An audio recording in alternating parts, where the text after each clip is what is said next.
স্কুটিত লং ড্ৰাইভ কৰাৰ সাহ কৰা নাই এদিনো। জীৱনটো দুদিনীয়া, গতিকে সকলো অভিজ্ঞতা ল'ব লাগে বুলি ভাবি মানুহজনক সাৰথি কৰি মই পিছফালে বহি যুদ্ধ আৰম্ভ কৰিলোঁ। মানে গোটেই ৰাস্তাটোৰ সৌন্দৰ্য কেমেৰাত আবদ্ধ কৰিলোঁ। আমাৰ ঠাইখিনিৰ পৰা নামচাইলৈ প্ৰায় 100 কিলোমিটাৰ। ৰাস্তা একেবাৰে ভাল।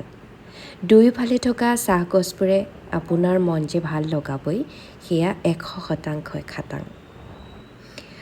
সঁচাকৈ ক'বলৈ গ'লে মাকুম বাইপাছটো বৰ ধুনীয়া। স্কুটি একেৰাহে কিন্তু বহু দূৰলৈ চলাই গৈ থাকিব নোৱাৰি। সেয়ে আমি এই সৰু হোটেলখনত একাপ চাহ খাবলৈ সোমালোঁ। তাৰপিছত মই মোৰ গন্তব্যস্থান পালোহি। ইয়াত মোৰ কৰিবলগীয়া কামখিনি কৰি আজৰি হৈ এই ৰেষ্টুৰেণ্টখনতে কিবা এটা খাওঁ বুলি সোমালোঁ। গোটেই মেনুখন প্ৰথমৰ পৰা শেষলৈকে পঢ়ি শেষত ৰুটি অৰ্ডাৰ দিয়া মানুহ মই। এয়া ৰুটি অৰ্ডাৰ দি মেলি আমি বহি আছোঁ। তাৰ পাছতে পেট পূজা কৰি মেলি আমি উভতনি যাত্ৰা কৰিবলৈ সাজু হ'লোঁ। তাৰ পাছত এয়া আহি মোৰ এনাইৰ ঘৰত সোমালোহি। নাম চাই তাৰ পাছত গধূলি আকৌ লগৰজনীৰ লগত ওলাই গ'লোঁ ফুৰিবলৈ।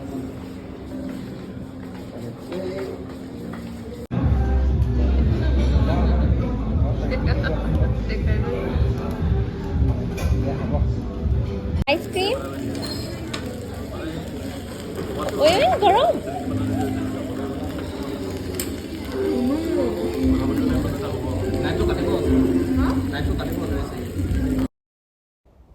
তাৰ পাছত এয়া শিৱসাগৰলৈ যাত্ৰা।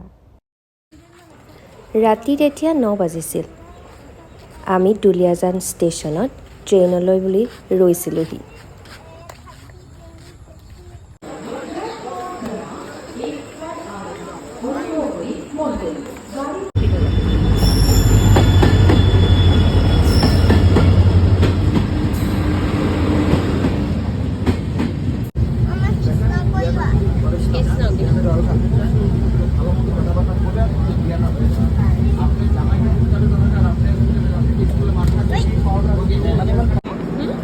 এয়া ৰাতি সম্পূৰ্ণ 12টা বজাত আহি আমি শিমলুগুৰি ষ্টেচন পালোঁ।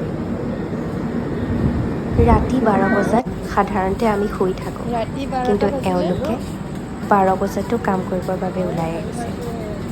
ঘৰখন চলিবলৈ পুৰুষসকলে যে কিমান কষ্ট কৰে। শিমলুগুৰি একেবাৰে 12টা বজাত কোন থাকিব বাৰু?